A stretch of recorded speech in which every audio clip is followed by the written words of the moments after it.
BDR বিদ্রোহে বিস্ফোরক আইনের মামলায় জামিনের পর আজ কারামুক্ত হচ্ছেন ১৭৮ জন। এর মধ্য দিয়ে ১৬ বছর পর কারামুক্ত হচ্ছেন তারা। আর এই বিষয়ে আরো জানাতে কেরানীগঞ্জ থেকে যুক্ত হচ্ছেন সহকর্মী শামীম আরমান। শামীম, এ পর্যন্ত কেরানীগঞ্জ থেকে কতজন মুক্তি পাচ্ছেন?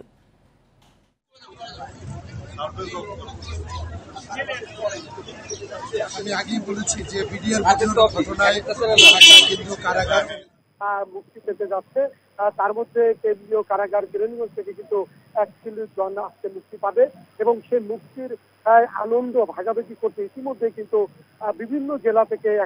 ৪১ জনের যে স্বজনরা তারা কিন্তু কেন্দ্রীয় কারাগার কেরানীগঞ্জের আশেপাশে অবস্থান করছেন এবং কারাগারের যে মেন যে ফটক ফটকের সামনে স্বজনরা কিন্তু মালা নিয়ে তারা অপেক্ষা করছেন তাদের প্রিয় স্বজনকে দীর্ঘ ১৬ বছর কারাবাসের জীবনের পর তারা মুক্ত আকাশের ডানা মেলে তারা উঠবে এমন প্রত্যাশা এবং স্বজনদের যে দীর্ঘদিনের আক্ষেপ সে আক্ষেপের মোচন কিন্তু আজকে ঘটতে যাচ্ছে। আমি যদি একটু দেখাতে চাই যে কেন্দ্রীয় কারাগারের সামনে কিন্তু তাদের অনেক স্বজন তারা কিন্তু সকালবেলা থেকে তারা অবস্থান করছেন, ফুলের মালা নিয়ে অবস্থান করছেন এবং তারা আমি কথা বলেছি কয়েকজনের সাথে ঠাকুরগাঁ, ঢাকা এবং বিভিন্ন জেলা থেকে তারা কিন্তু আজকে এখানে উপস্থিত হয়েছেন এবং আমি কয়েকজন স্বজনের সাথে কথা বলেছি। তারা দীর্ঘ বছর পর তাদের স্বজনকে রেখে কেন এভাবে মিথ্যা মামলায় আটকে রাখা হলো, তাদের এতগুলো বছরকে কেন এতগুলো বছর নষ্ট হলো, এমন অনেক অভিযোগও কিন্তু স্বজনরা করেছে এবং তারা যেমনটা বলেছেন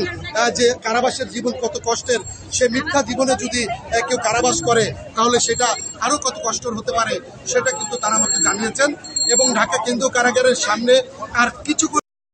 আমাদেরকে যেমনটা জানানো হয়েছে কিছুক্ষণের মধ্যেই তাদের মুক্তি মিলবে এবং সেই মুক্তির আনন্দ ভাগাভাগি করার জন্য তাদের স্বজনরা সেই সকালবেলা থেকে তারা অপেক্ষা করছেন এবং সেই বলা যেতে পারে যে একটি কাউন্টডাউন শুরু হয়ে গেছে যে তাদের মুক্তির অপেক্ষার এবং তারা তাকে বরণ করতে ফুলের মালা থেকে রয়েছেন নিয়ে এসেছেন এবং মা তার সন্তানকে জড়িয়ে ধরবে, সন্তান তার বাবাকে জড়িয়ে ধরবে বা ভাই ভাইকে জড়িয়ে ধরবে, এমন একটি মহেন্দ্রক্ষণের সাক্ষী হতে যাচ্ছেন এখানে যে স্বজনরা এবং তারা বলছেন দীর্ঘদিনের অবসান কাটিয়ে একটি